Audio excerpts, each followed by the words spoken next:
Okay, find the zeros of each, give the multiplicity, and state whether it crosses or touches. Now, this one is already factored for us, and this is actually a second power right here. It just didn't print well. But this one's already factored for us. So as far as finding the zeros or the solutions, you just need to set your factors equal to 0 and solve each one of those.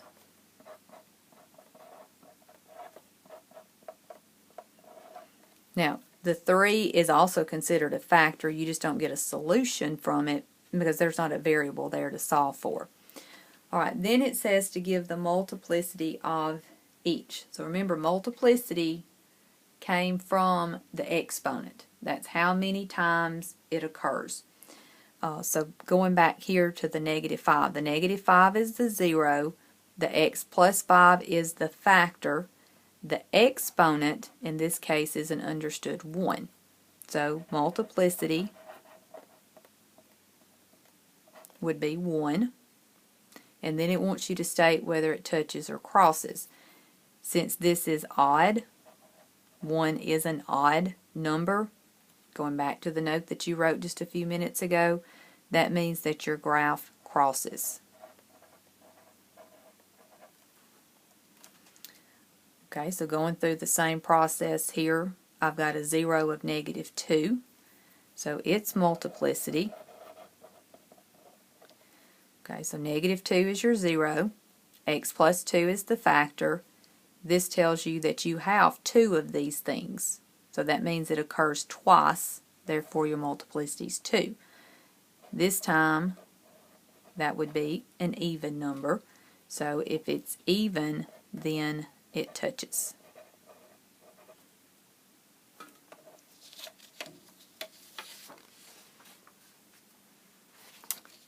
Alright, we're doing the same thing. The only difference here is we're going to have to do our own factoring.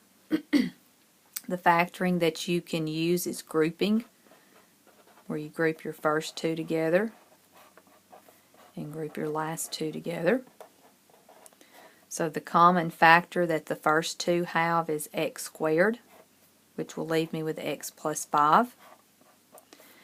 Now I've got a common factor of 9, but I'm going to have to factor out -9 in order for my signs to be correct, because remember, this parentheses and this one need to be the same. Okay, now you're going to factor out the x plus 5, which will then leave you with x squared minus 9. Now if all I were looking for were solutions, I would say just, you could stop here and use square root property, but we need to factor these as far as we can because we have to look at the exponent of each one of them. So this would be a difference of squares, x plus 3, x minus 3.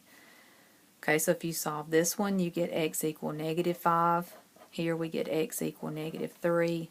Here we get x equal +3. Okay, multiplicity.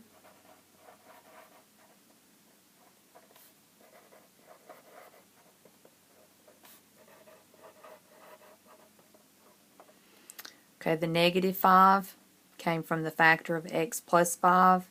I have an understood exponent of 1. Same thing here.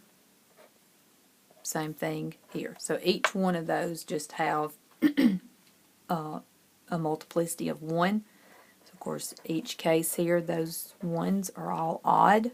And any time that you have odd multiplicity, your graph crosses the x-axis.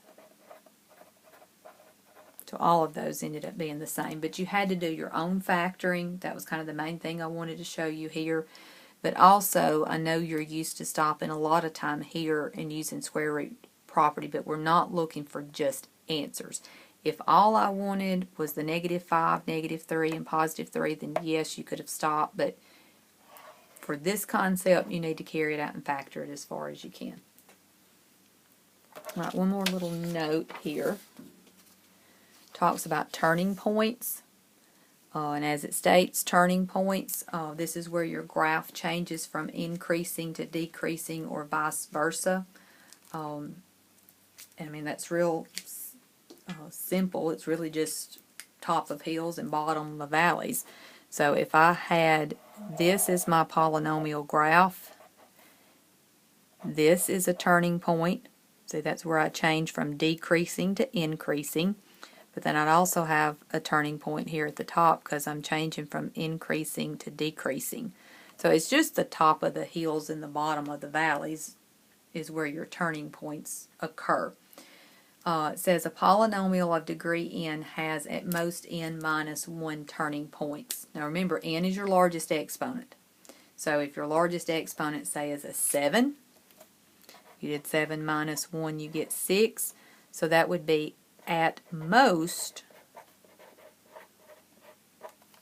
6 turning points. So it's not exactly 6. If it's at most 6, it might only have 4 turning points. It just can't have any more than 6.